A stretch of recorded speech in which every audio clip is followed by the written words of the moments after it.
আসসালামু আলাইকুম রহমতুল্লাহি ওয়া বারাকাতুহু। দেখেন আমি আর হচ্ছে উনি আমাদের সাথে আছে আমাদের ছোট্ট মামনি। ছোট্ট মামনিকে যখন আমরা দুজনেই কাছে ডাকি, দেখি কার কাছে যাই, আমার কাছে আসে নাকি তার মায়ের কাছে যাই, বাবার জন্য বেশি আগ্রহ নাকি মায়ের জন্য বেশি আগ্রহ সেটা চেক করার জন্য দেখেন আমরা একটু ট্রাই করতেছিলাম। পাশে থেকে আমাদের বড় মেয়ে ভিডিও করতেছিল। দেখেন খুবই খুবই ইন্টারেস্টিং একটা ভিডিও। আমরা দুজনেই হাত দিছি, মানে কার কাছে আসে ওর মাকে।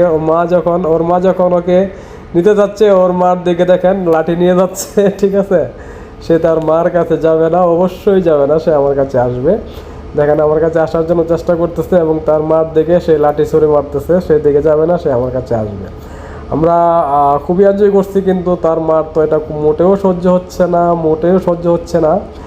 শত চেষ্টা করে সে তার মায়ের দিকে নিতে পারতেছে না। অবশেষে সেই মেয়ে আমার কাঙ্ক্ষিত সময় চলে এসেছে। দেখেন কি সুন্দর করে বাবার কাছে চলে আসতেছে। অলরেডি এখনই দেখেন চলে আসবে। অনেক চেষ্টা করা হয়েছে তাকে তার দিকে নেওয়ানোর জন্য, কিন্তু কোনো অবস্থাতেই সে শত চেষ্টা করেও তাকে তার মায়ের দিকে নেওয়ানো যাচ্ছে না। অবশেষে সেই কাঙ্ক্ষিত সময় দেখেন চলে আসতেছে বাবার কাছে। আসলে সত্যি মেয়েরা বাবা ভক্ত হয়, এটা বাস্তব। এবং যাদের মেয়ে আছে একমাত্র তারাই বলতে পারে মেয়েরা কতটুকু ভালো।